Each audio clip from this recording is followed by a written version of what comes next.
Welcome back, guys, to part 2 of step 1. In this clip, we're going to look at the paradox of powerlessness.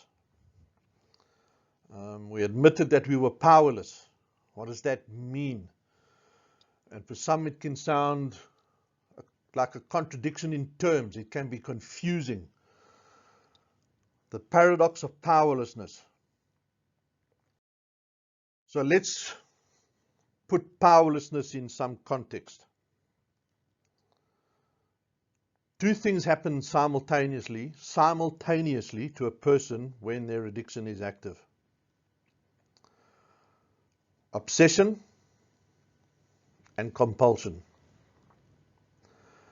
Now, obsession is a preoccupation with a fixed idea and unwanted feeling.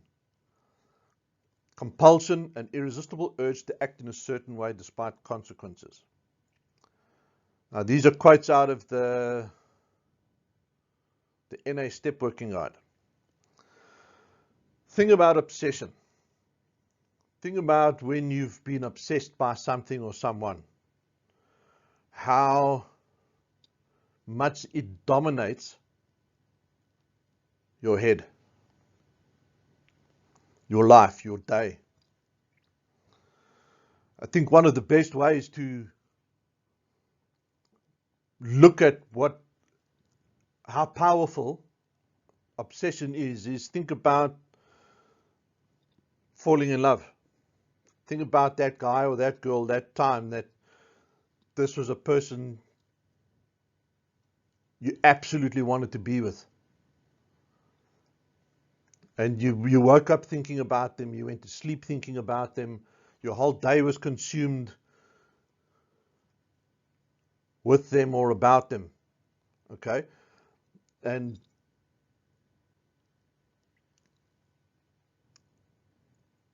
it gains more and more and more and more momentum. Okay? It's very powerful. And this is the paradox of powerlessness.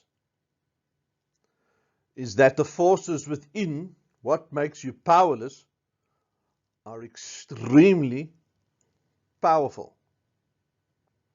You try stop obsessing about something when you're obsessing about something. Just stop it.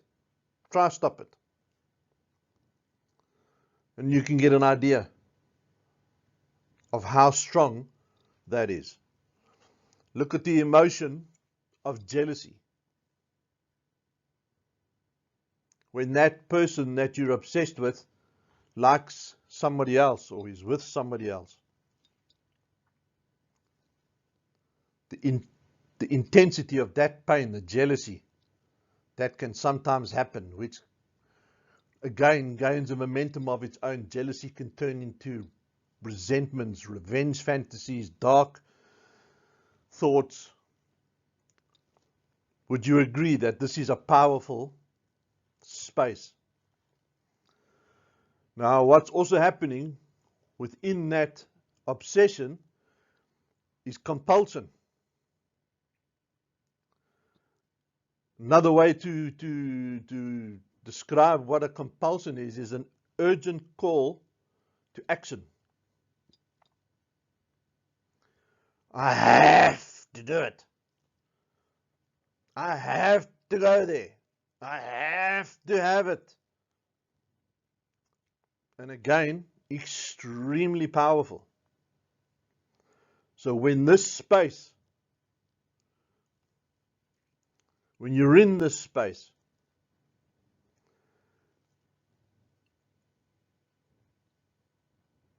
try not acting on these emotions, these feelings. And you can start to get an idea of what powerlessness means.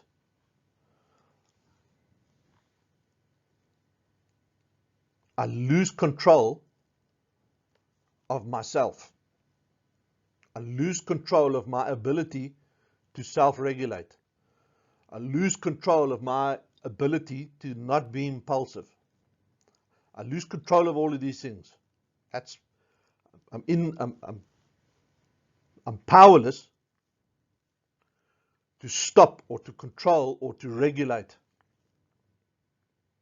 or to tap into common sense. How can you tell when your addiction is active? And I think this is also a quote out of the NA Step Working Guide. Or it's definitely a quote out of the Bethesda Step Working Guide, which I think was developed from the NA Step Working Guide. When you become trapped in obsessive compulsive self-centered routines which create endless loops of physical, mental, spiritual and emotional anguish.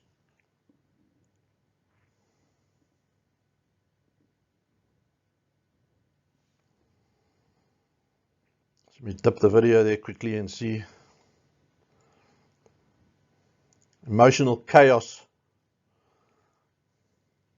emotional anguish. It works. They both work. So now this puts powerlessness into a bit of context. So when we say we admitted that we were powerless over our addictions, we're saying that there was a significant loss of control. Once I'm locked into a pattern of thinking and behavior, I can't get out of it. I've got to see it through. That compulsion is extremely urgent, extremely powerful. So we admitted that we were powerless over our addiction.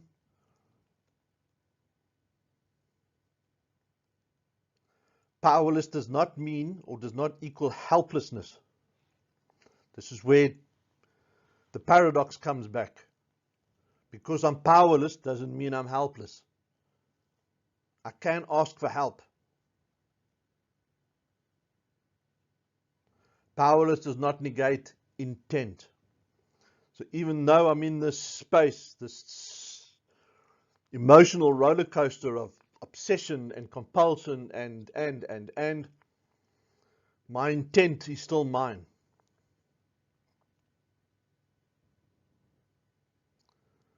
It doesn't negate my intent.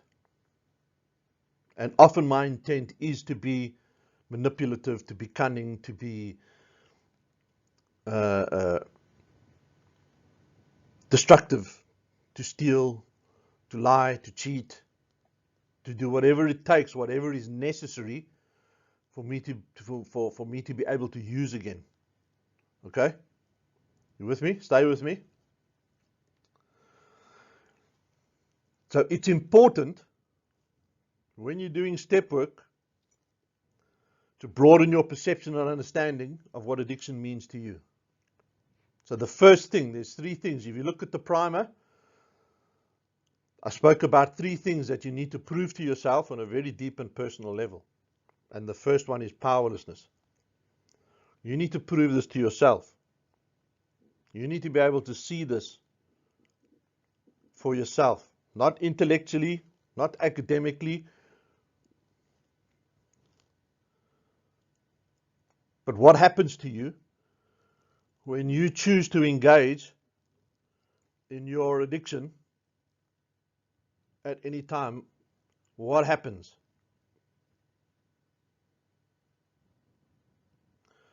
So the powerlessness kicks in.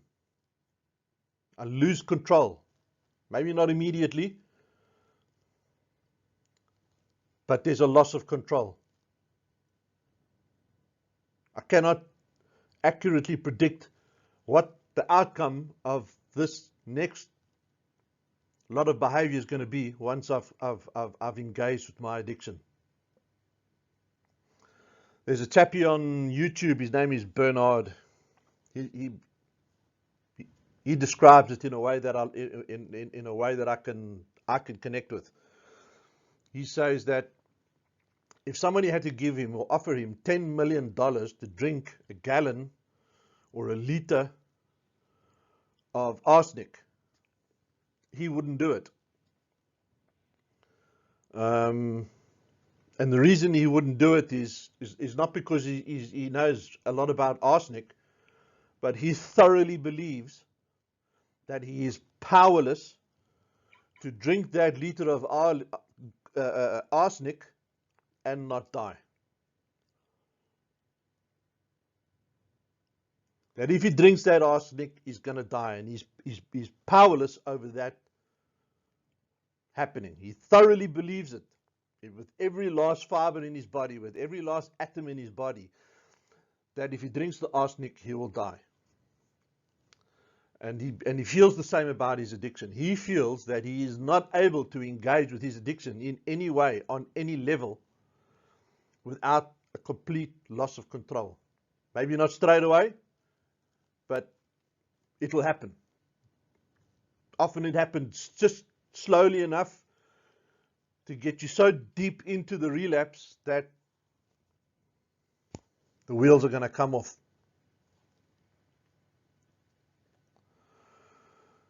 So let's summarize. Let's look at what does powerlessness mean. A loss of control. What do you lose control over? Your feelings, your attitude, and your behavior. And those are the three things that you should actually have control over. Somebody with a good recovery, or somebody that's emotionally intelligent and his life is working and is mature, he's got control over those three things in his life. When I engage with my addiction, when I start using, I lose control of these. And what takes its place is this obsessive compulsive space where I have to act out. Where I cannot not do it.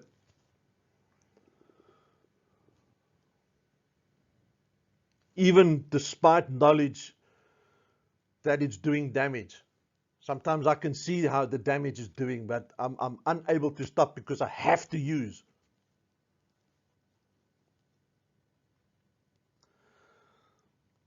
When I'm powerless, I surrender to this truth that I cannot engage with my addiction in any way, on any level, successfully. I've crossed the line of being able to use successfully. I cannot use successfully anymore. Using successfully means I can get away with it. There's no consequences. Nobody gets hurt. It doesn't cost me any more than money. I can't do that anymore. Every time I use, it costs me more than money. I do damage to myself, to other people. There's consequences I don't want. It's awful. It's a terrible thing. So powerlessness to me means that I've surrendered to this reality, to this truth, that I cannot engage with my addiction successfully anymore. And for me personally, that was a massive relief.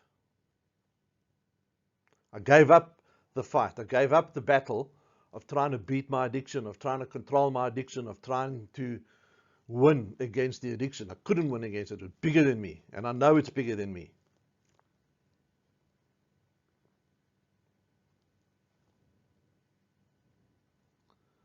I'm powerless to change that truth. That's what powerlessness means. Now you got to prove this to yourself. And your step working questions will help you to do that. And remember the primer. Go back to the primer, have a look at the guidelines on how to do written step work, how to answer those questions. Stay tuned. Part 3 coming up shortly, which will be a look at unmanageability. Thanks, guys.